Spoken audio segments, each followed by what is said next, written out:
It is Friday, December 6th. Let's talk PlayStation. We have a lot to go over from this past week, so let's start with our PS Plus reminder. The December titles are Monster Energy Supercross and Titanfall 2, available right now to download or add them to your library. Now, I want to start with an update from last week, actually, the PlayStation Awards, which conveniently fell on December 3rd, the 25th anniversary of PlayStation, back from the original launch in Japan, 1994. A lot of people were hoping there was some sort of major announcement or a console bundle or PS5 news, and I kind of said don't expect anything. Well, the update here is that it came and went, nothing happened, although it was broadcasted in English finally, so if you wanted to watch it, you could have. But this is a good segue into our main summary of these news stories, which is it is the 25th anniversary of PlayStation. It's been around for 25 years. A lot of great pieces have been coming out left and right. I want to actually point towards one from Game Informer, Jeff Cork. Phenomenal piece. I'm going to definitely link this below. Goes through all the history of the mainline PlayStation hardware launches. A lot of key people talking about it. Andrew House, Jim Ryan, Ken Kutaragi, the father of PlayStation. So a really good piece. Read the whole thing, but we're going to touch on 3 stories cherry-picked out of here that I thought were interesting and that you'd like to hear about. So because we just recently did a documentary on the PS3, this one was pretty cool. It was noted that in the development of PS3, Ken Kutaragi, the architect of PS3, father of PlayStation, he kept pushing basically to all the engineers, bring the cost down, bring the cost down, bring the cost down. Cell processor, the Blu-ray drive, all the ports that they were putting on that thing, of course. It was extremely expensive to manufacture the PlayStation 3. It was quoted around $850 some odd to manufacture each unit. They took a loss on the hardware. Behind the scenes, Kutaragi kept pushing to bring the cost down. One of the engineers actually made a very cheap, intentionally cheap looking prototype and presented it to Kutaragi. Kutaragi took it, threw it, smashed it on the ground, and his statement there was, we're not going to make anything cheap. Yeah, bring the cost down, but we're not going to jeopardize the quality of the product. Another very cool fact that we learned is about the original PS1's wonderful startup noise that we all love and cherish so much nowadays. The original composer has revealed that it took 2 weeks to actually put everything together and then 2 days to bring the piece together, that small little 5, 6, 7 some odd soundbite that we all are very familiar with. But the premise of it was basically twofold. One being that it's supposed to let the user know that the disc has been read properly, but the other one is that it was meant to mimic almost like you're walking into a cinema. Like it's a very rich experience that you're about to start something that's incredible, awesome. I kind of liken it to almost like that the IMAX intro, because it's just such this grand wow logo that blasts you in the face, right? And so I think that would be like the best analogy to put it, but like that's what he's describing here, is that the original noise was meant to simulate a cinema-like experience that you were starting something.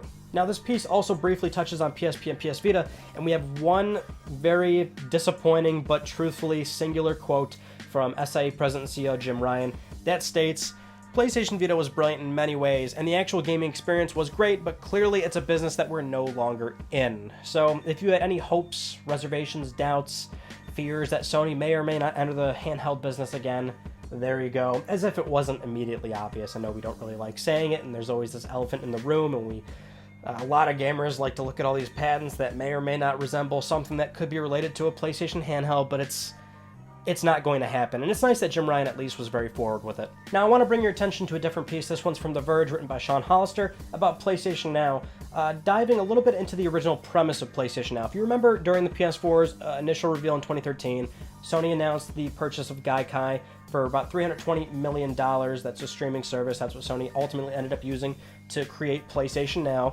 And at the time, that was the co-founder and CEO was David Perry, who was the former PlayStation Now chief. He kept that same role throughout that development. But during that event, we got a very small promise of what Gaikai would be doing for PlayStation 4, in that you could go to the PlayStation Store and press X on any game that you want, and you would immediately start playing the game. Immediate access to try it out. If you like it, you buy the game right then and there. There was this sense of immediacy that Sony was vowing back then, which obviously didn't quite turn into what we know now with PlayStation Now. It's just a streaming service that is at a monthly fee for a catalog of games, and there's no trial aspect to it.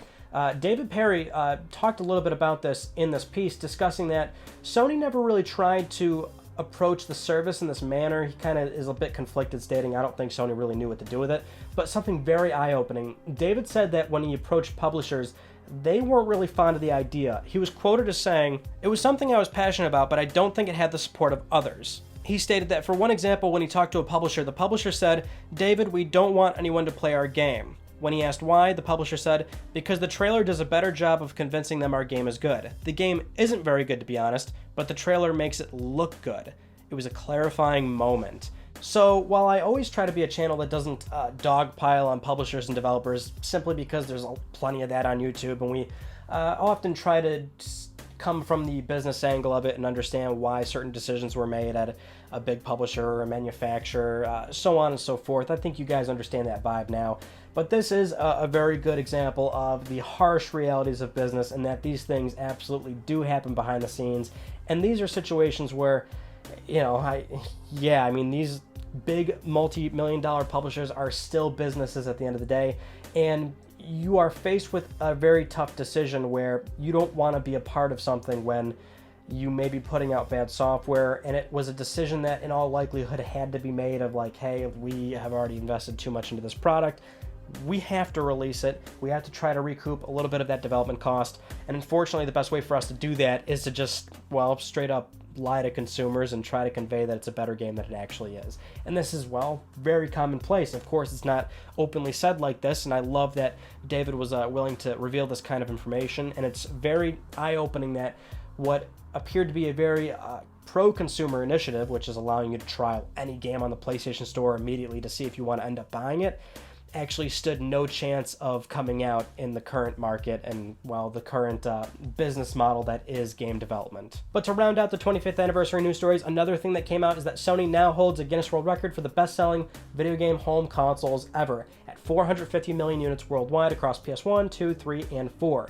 This excludes the handhelds. That's why we had a 500 million PS4 Pro model. It's 450 million for the home consoles, and that's the most recognized by Guinness World Records. So very impressive. PlayStation, a strong force in the games industry, and it's still somewhat funny that they almost never even entered the business because they more or less did it out of spite because Nintendo chose to drop them in the early development of the PlayStation add-on for the SNES. PlayStation, space, 2 words, ended up becoming just PlayStation, 1 word, coming out on their own. Moving on, I didn't even really want to talk about this, but it's, again, a thing where so many other places picked this up, so I feel like it'd be weird if I ignored it.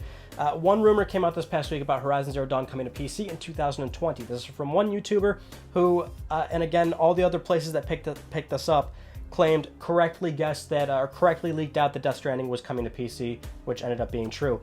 And that whole claim is a farce. We knew Death Stranding was coming to PC. It was originally announced back in 2015 when the game got announced as a collaboration project between Sony Interactive Entertainment and the new formation of Kojima Production Studio. So it's that whole thing. It's somewhat embarrassing, I think, that so many journalists ran with that story claiming that, well, here's why it could potentially be true because you got this correct. Well, I said the same thing. It's going to come to PC. So many other people did. If they remember the original press release, people are going to the minutia of, oh, it was deleted or this and that. Things change. Sure, but it's a multi-million-dollar contract. I mean, these things don't just change on the fly. Possible, but again, it was probably coming to PC, and it ended up coming to PC, or it will in 2020. So now if we want to actually talk about Horizon Zero Dawn, for example, unlikely. I find it to be very unlikely. We've talked at great lengths about how Sony is exploring the PC space with native releases, not something like PlayStation Now, native releases. That they allowed Death Stranding to go over. That's a Sony IP. That's another misconception. Sony owns that IP. They allowed it to go over, although it's probably something that, again, way back when this was formed, it was a condition on Kojima forming his new studio that it be allowed to go to one other platform, just not a direct competitor platform, which would be considered Xbox One. We got Detroit Become Human going over, Sony IP, they're letting it go over, but these are second-party studios. That's why, and they're the games that, you know, they didn't move 10 million units. I don't know what Death Stranding's sitting at right now. I'd imagine it's not going to hit 10 million. Detroit Become Human moved, what, 3.5, 4 million? Sony's talked about how some games may need to lean on a wider install base. Now, that's a comment from Sean Layden, and he's not with the company anymore, but certainly this trickles down to many executives and the overall image of the company and what they're going for. But this is a first-party game. Now, if you want to play devil's advocate, if it would come over, I mean, it lived a full life cycle on PS4, meaning it moved at over 10 million units. It came out in 2017. It's an aged game, so you can bring it over to something like PC, have it move another 3, 4, 5 million units. Maybe it'll do another 10. I don't know. But it's lived its life cycle on PS4. It served its purpose as moving PS4 hardware. So in theory, that would be a good example of why it may get moved over, and maybe that's Sony getting a bit more aggressive exploring the PC space. I don't really know, but the original premise of this news story is pretty bogus. On to our next one, Bluepoint Games, the famous remaster remake developer that is working on a PS5 title confirmed. Came out recently. The president, Marco Thrush, said that this next title will be their greatest achievement that they've ever accomplished. What does that mean? The way I'm reading it, because it doesn't directly imply a specific game, but it almost sounds as though they are definitely having the biggest workload they've ever had so far. Historically, they've just done a lot of remakes, remasters, ports. The Shadow of the Colossus was a pretty ambitious project because they pretty much redid everything in that game, right? It's a PS2 game. It's not like the PS2 to PS3 HD remasters where it's just an up-res frame rate bump, adding trophies, some bug fixes here and there. You know, they really went back and retouched that game. In the same veins of the Crash Bandicoot, Insane trilogy, the Spyro trilogy. So whatever they're doing now, obviously the same scale of being much larger, really going back, retouching things up. I also think it would imply that it's a rather large game, so again, maybe Demon's Souls, but he's not directly referencing one title specifically. Next up, former senior editor at Game Informer Imran Khan was on kind of on a Gamescast talking about some PS5 titles, and he talked about Spider-Man 2 and referenced how he knows too much about the game, so he can't speculate too much, thus he would reveal too much, but he thinks the game is going to come much sooner than people think, around holiday 2021, which would give the developer, Insomniac Games, a 3-year turnaround time to get the game out. The last game came out in 2018. And I can see that happening. I mean, there's not really much we can go on beyond the fact that he certainly knows a lot about the title. Now we know public information that Spider-Man is being tested on PlayStation 5 hardware. And it was actually also used as a sort of a test bed for PlayStation 4 Pro. So clearly whatever's been made at Insomniac Games, which also has gone well into probably why they were acquired, because for a long time Insomniac's worked very closely with Sony hardware, so a lot of their games always become an early test bed for their stuff. So whatever they've made, they've got assets, they've got the resources, they're working closely with Sony. I could absolutely see seeing that being true. And you got to look at the timeline here. Sony's got this general idea of PS5 software for the next 3, 4, 5 years based on what all their current developers are doing, so that could very well be a title that's lined up for holiday 2021. Moving on to Dreams, we have another update being that the early access is getting removed from the PlayStation Store this Saturday, the 7th, meaning that if you have it, you can still play it, but if you want to buy the early access, which is $30, gets you in there to create some content, that will get removed, giving us more credibility that we may get a actual retail release and full release of the game February 14th, like that original Shop 2 tweet had indicated.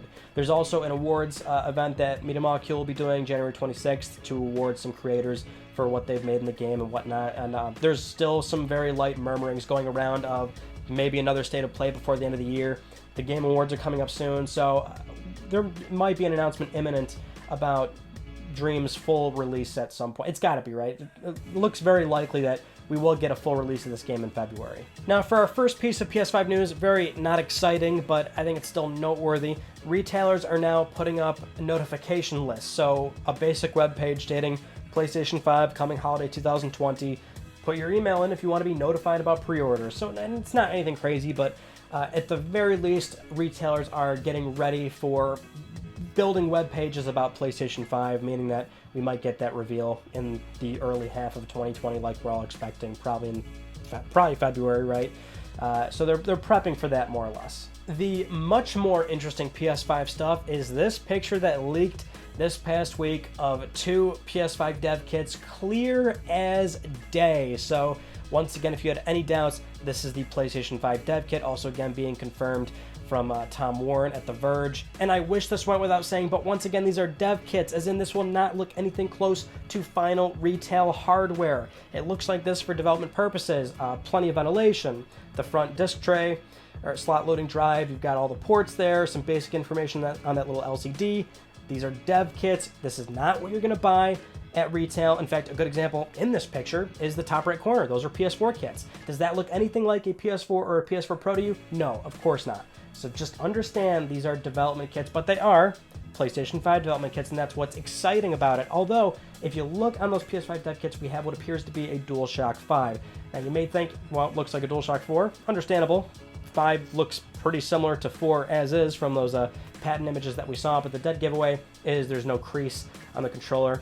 On DualShock 4, there's a prominent crease. It's two main pieces of plastic that meet top to bottom, whereas this does not visibly have that. There's also no light bar. The touchpad is slightly larger, not much. You can also see that the face buttons bow out a little bit. Not really sure what's going on there, but this could still be subject to change. It is still a prototype controller nonetheless, but it does appear to be a DualShock 5. Not much information we can grab from this. However, Tom Warren from The Verge responded to these tweets stating that yes, these are PS5 kits, and he did state that we don't really know what's going on with Scarlett kits. He's saying that not many people have Project Scarlett kits, mainly because Microsoft wants to stay quiet and surprise Sony. That's what he stated. Not much to go on beyond that. Now, this was echoed even further. Good jump to the next news story from Kotaku's Jason Schreier, discussing what he's heard about next-gen stuff, and he also stated that Microsoft is being very hush-hush about Scarlett, and they're not talking about it nearly as much as Sony is with their developers, and that actually makes perfect sense considering Sony's been talking about this pretty open for a while now, which is that the full development of PS4 into Pro and now into 5, they're having open and frank conversations with developers to find out what they want out of next generation hardware. So it's no surprise that they're doing that again with PS5, and that's why we're getting these pictures of PS5 kits more openly, and it seems like they're going to be a more common occurrence moving forward. It's also worth pointing out that Tom Warren and Jason Schreier made it a point to say they're very similar specs, and it's nonsense if you hear if one's more powerful than the other, which, well, appears that might actually be nonsense, because the very early rumors that we have had so far suggested that PS5 was more powerful, although those may now seem to be exactly what Tom says, considering that the specs do seem incredibly similar. And that was my initial gut reaction when we saw Scarlett at E3, because we initially heard about PS5 first from the Wired.com article. But at the end of the day, these things sound extremely similar, and so whether one is more powerful than the other, I don't think it's going to make a dramatic difference. It's really going to be about your software and services at the end of the day that will likely move these units. Now, another big rumor that's being reported, this is again from Jason, is that Microsoft is in fact going with 2 versions of Scarlett moving forward for the next generation. This is a somewhat, not even that old of a rumor, but like 6, 7, 8 months ago we were talking about this, that there was one called Lockhart, codenamed, and another one called Anaconda being the super powerful next-gen Xbox, one being an entry-level box with no disk drive, focusing more on the streaming aspect, xCloud, all that. And then we were hearing that Lockhart was canceled, basically, and Microsoft was going with one SKU. Well, now Jason's reporting that Lockhart is back, and Microsoft is in fact going with an entry-level Project Scarlett box that will be at a lower price, not feature that disk drive, and have a heavy marketing focus on xCloud. One developer is reporting that Lockhart is basically almost like a little bit more than a PS4 Pro. It's a higher CPU clock speed, the highest available on the market right now, so it would be more powerful than, say, an Xbox One X or a PS4 Pro, but clearly it's not going to be more powerful than a PlayStation 5 or the Xbox Anaconda. This thing would basically aim for 1440p 60 frames per second, whereas Anaconda would be going for 4K 60 frames for most games. Most developers support, but Microsoft is mandating that developers support this. The important thing is that it will still ship with an SSD for those very important load times, and that would be the biggest crux of this entire leap in next gen if we have a new box coming out that comes standard with anything that's not SSD. So that's fantastic news, because this has pretty big implications. To come in with 2 box right off the jump with different clock speeds, now that's fine. We're used to this now with X1 X and PS4 Pro, and that's great that we have this forward compatibility. But going into a new generation, if one box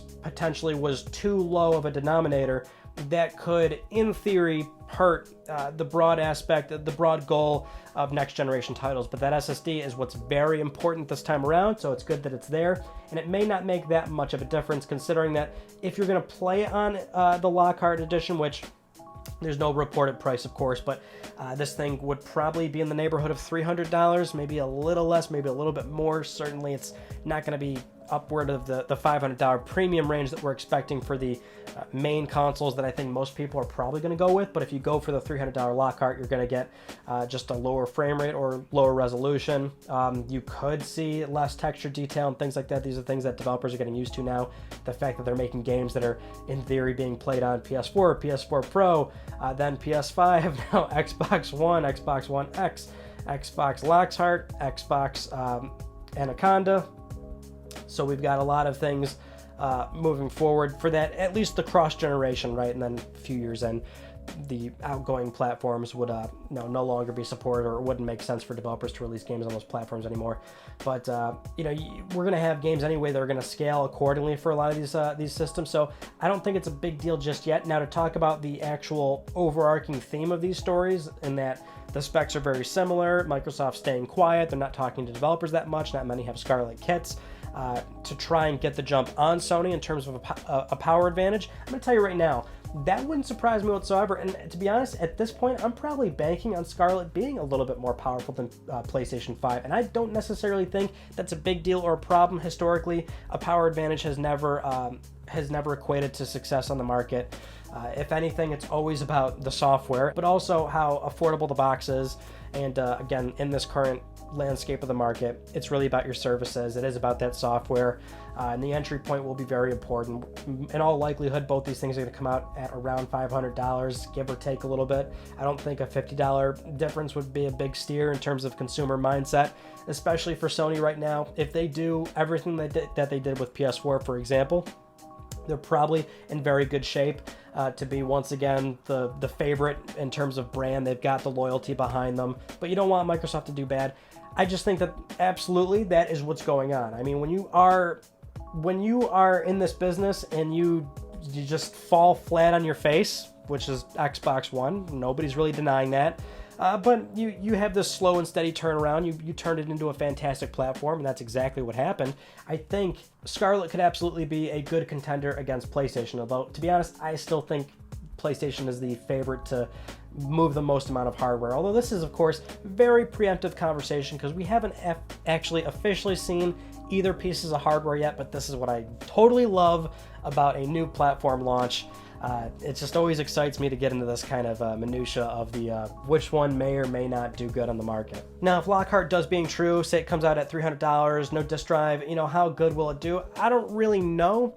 I still don't think we're really there, even though digital is pretty much there to where it takes up more than physical retail sales. I think it's something that if Microsoft's still in the hardware business, they'd want this thing to do better than Anaconda, because the margins have got to be a lot higher. You think that not having a disk drive in there doesn't save them that much money, but it does on a massive scale where you're buying in bulk directly from the supplier, and especially a 4K Blu-ray drive. I mean, you take that out, that's actually a significant amount of money that they could save in the long run. And then the box is, well, cheaper too, so it's a lower entry point for a lot of people.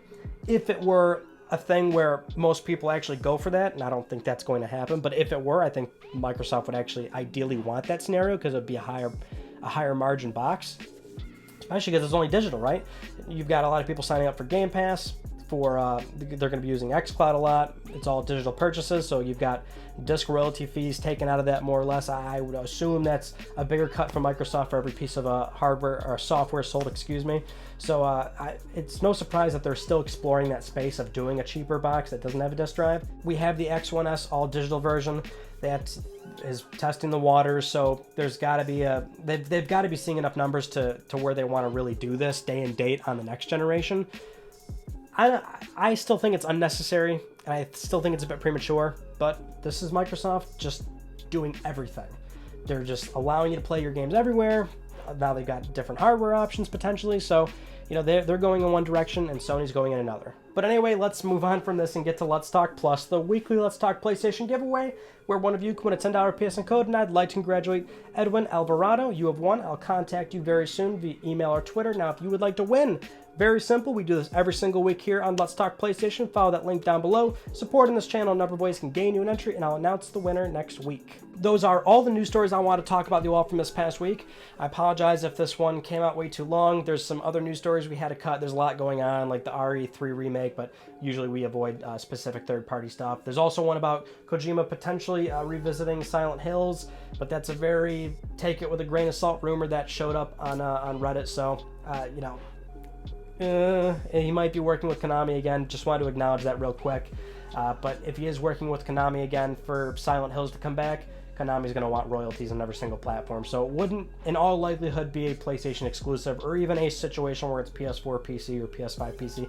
Probably going to be on everything. But Anyway, we did 2 videos this past week that weren't LTPS. We talked about PlayStation Plus, 2019 review, average Metacritic score, but also what we can expect in 2020. And then on Tuesday, we did a video on some PlayStation controllers from eBay, very cheap ones, how you can spot some fakes, or if you want fakes, then, well, you're pretty much probably going to buy one if it's in the $25 range, but that was a good unboxing as well. And I'm glad so many of you really enjoy the unboxings. We'll do more of them. That's it, though. I don't know what this coming Tuesday's video is. I'll keep you posted if it changes or moves or anything like that. But otherwise, that concludes this week's episode of Let's Talk PlayStation. I'm Ryan Becker. Thank you all so much for talking with me, and I will see you all next Friday.